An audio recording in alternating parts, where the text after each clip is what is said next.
जो भी प्लेयर सबसे लास्ट में सीरियल बॉल से बाहर निकलेगा उसे मिलेंगे $10,000। और यहाँ पे ट्विस्ट ये है कि सभी प्लेयर्स को फेस करने होंगे मल्टीपल पनिशमेंट और चैलेंजेस। और सिर्फ यहाँ पे एक ही रूल है कि आप इस सीरियल बॉल से बाहर नहीं निकल सकते, और अगर आप ऐसा करते हैं तो आप गेम से एलिमिनेट हो जाएंगे। तो यहाँ पे सभी प्लेयर्स रेडी हैं इस $10,000 की गेम को जीतने के लिए। तो यहाँ पे जो आगे पनिशमेंट और चैलेंजेस आने वाले हैं उन्हें फेस करने के लिए सारे प्लेयर्स इस स्टैंड साइज के सीरियल बॉल में आ चुके हैं।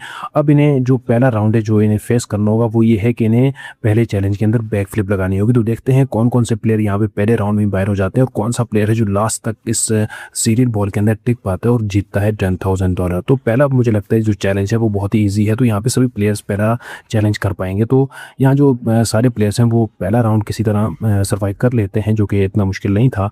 लेकिन असल चीज़ जो है वो आगे आने वाली है। आगे जो पनिशमेंट और जो चैलेंजेस आने वाले हैं वो काफ़ी ज़्यादा डिफिकल्ट होने वाले हैं। तो अब इन्हें एक दूसरे जायंट साइज़ के सीरियल बॉल में बैठ के जाना होगा शॉपिंग करने के लिए। शॉपिंग इन्हें क्या करनी है अब कि इन्हें अपने जो आगे आने वाले पनिशमेंट और चैलेंजेस हैं उन्हें फेस करने के लिए कुछ चीज़ें बाय करनी होंगी, ताकि उनकी हेल्प से ये आगे जो चैलेंजेस होंगे उन्हें सर्वाइव कर पाएँ। तो सभी प्लेयर्स अपने लिए जो चीज़ें उन्हें चाहिए वो सब बाय कर रहे हैं यहाँ पे। अब देखते हैं कौन सा प्लेयर यहाँ पे लास्ट तक इस सीरियल बॉल में टिकता है और उसको अपनी जो चीज़ें वो यहाँ बाई कर रहा है वो उसे कितना काम आती हैं। तो दोबारा से इस जायंट साइज़ के सीरियल बॉल में बैठ के सभी प्लेयर्स आ चुके हैं उसी जगह जहाँ पे ये गेम चल रही थी। तो अब देखते हैं कौन सा प्लेयर यहाँ पे एलिमिनेट होता है। तो अब इस राउंड में ये है कि इन सभी प्लेयर्स को यहाँ पे इस राउंड को सर्वाइव करना होगा, क्योंकि ये दूसरा राउंड है और यहाँ पे इन्हें ये जितनी भी चीज़ें सामने रखी हुई हैं सभी प्लेयर्स को 12 ट्राई के अंदर ये सभी पॉकेट्स में ये डब्बे जो हैं ये नीचे गिराने होंगे। तो देखते हैं कौन सा प्लेयर यहाँ पे एलिमिनेट होता है।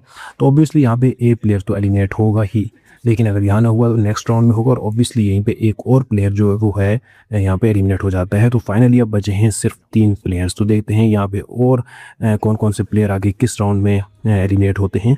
तो अब ये काफ़ी ज़्यादा डिफ़िकल्ट चैलेंज अब आया है, क्योंकि अब यहाँ पे इन्हें दूसरी साइड जाके वहाँ से अपने पाँव की हेल्प से कुछ जो प्रोडक्ट्स वहाँ पड़े हुए कुछ सामान इलेक्ट्रॉनिक्स के पड़ा है उसे उठा के लाना होगा। तो देखते हैं कौन सा प्लेयर ये चैलेंज कर पाता है। तो एक ही प्लेयर था जिसने ये चैलेंज पूरा किया था, लेकिन वो भी यहाँ पे एलिमिनेट हो जाता है। तो बचे हैं सिर्फ 2 प्लेयर और फाइनली ये प्लेयर जीत जाता है $10,000 और इस गेम को। तो 4 प्लेयर्स जो एलिमिनेट होने के बाद फाइनली जो 5वां प्लेयर था वो इस गेम को जीत जाता है। तो